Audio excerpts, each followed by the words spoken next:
À l'intérieur du lodge de Rivière-Belle, de la pourvoirie Safari Anticosti. Ça, c'est l'endroit justement où les repas et les discussions d'après-chasse et d'avant-chasse ont lieu à chaque jour. Il y a eu un très très bon service au niveau de la nourriture.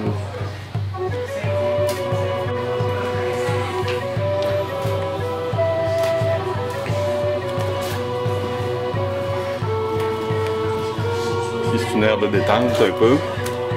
Télévision.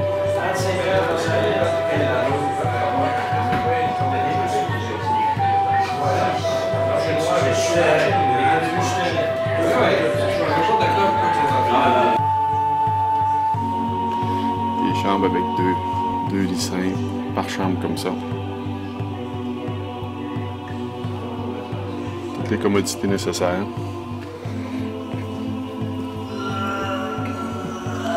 Avec un méga séchoir ici, que les gens mettent leur linge le soir pour que ça soit tout revenu parfait pour le lendemain matin, en cas de pluie ou de neige. Ah ben on vient de trouver le chevreuil que j'ai tiré tantôt. Méchante aventure. Finalement, le boc a traversé la rivière. Je l'ai cherché tout seul pendant un beau 2 heures, au minimum 2 heures, sans le trouver. Puis Peter Palmer était avec moi. Il est venu me chercher, puis j'ai raconté ça. Puis on a commencé à analyser les signes, puis ce que j'avais entendu comme bruit, que je pensais que c'était un chevreuil qui se débattait dans le foin, ben finalement, c'est le chevreuil qui est en train de traverser la rivière. Ça fait qu'il dit, on va aller voir de l'autre côté. On est arrivé directement dessus.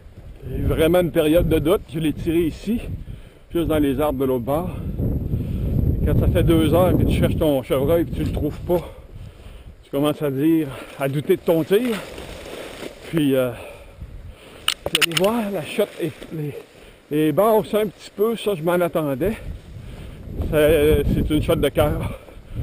Mais il a fait 300 pieds gros maximum au bord de la rivière.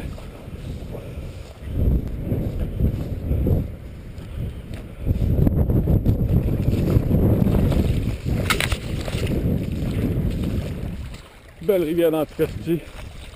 Vraiment des paysages exceptionnels. Ouais? Ah, puis il n'y a pas de sang du tout? Hein? Pas de sang du tout avant ici? Ah, ben ouais. Non. Puis il bat un peu, t'es chanceux, Nasty. Je pense que t'as juste niqué le cœur, là, si je suis pas sûr. Ouais. OK, bon Louis, explique-nous ça, cette chasse-là, avec ce beau chevreuil-là. Ça, Peter, ça fait, tu le sais, ça fait notre 3e journée qu'on chasse. On est en reportage à la pourvoirie Safari Anticosti. Puis j'avais décidé d'être sélectif parce que, justement, chez Safari Anticosti, il y a quand même des très beaux bocs qui sortent à toutes les semaines.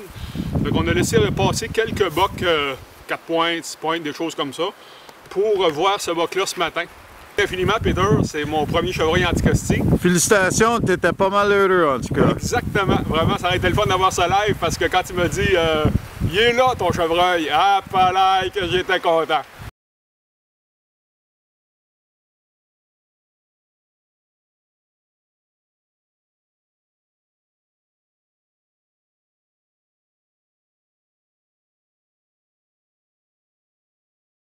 Alors, bien oui, c'est notre 16e saison ici à Anticosti, avec naturellement Safari Anticosti, exactement. C'est sur notre 16 saisons, il y a eu 7 saisons au Camp Saumon et c'est notre 9e saison ici à Rivière-Belle. Qu'est-ce qui fait que vous répétez à chaque année, justement? Vous savez, on est un groupe d'hommes d'affaires, des amis ici qui sont tous présents. Toutes des relations, nous sommes dans le domaine du meuble, et fournisseurs, représentants et employés. On organise un petit party. Aujourd'hui, on est tous des amis, naturellement. C'est une semaine où on se fraternise et on se retrouve naturellement entre hommes, dans le bois, notre besoin de base et nos petits concours de chasse. C'est une très bonne... C'est un repos total par rapport aux affaires. Il y a des voyages qui peuvent se faire dans le sud, mais ici, à la chasse, on est fatigué physiquement, on travaille fort et c'est un ressourcement pour nous. Et, une fatigue physique forte, mais un repos mental total. Puis justement, comme vous dites, ça permet de resserrer les liens des relations d'affaires deviennent des relations d'amitié Ouais, au mais bout de ligne, c'est ça, hein? Par le temps, là, c'est ça. Ça a commencé par des relations d'affaires, mais aujourd'hui, même s'il y en a peut-être la moitié qui sont à la retraite des affaires depuis ce temps-là, mais ils accompagnent le groupe depuis ce temps-là, on n'a jamais lâché. On est à 80% toujours les mêmes personnes. On est 3-4 personnes qui se substituent d'année en année, là, qui sont des amis. On est un groupe de remplaçants. Donc, et ici, naturellement, on a choisi Rivière-Belle par la qualité de la chasse par rapport aux autres secteurs. Rivière-Belle est un secteur renommé.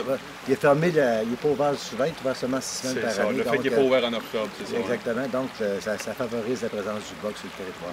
Et c'est ce qu'on cherche, naturellement. On est sportifs. On n'est pas des abatteurs de chevreuils, on est des chercheurs de box. Exactement. C'est ce qu'on retrouve ici à Rivière-Belle. Je vous remercie beaucoup, M. Jolicoeur. Ça fait plaisir.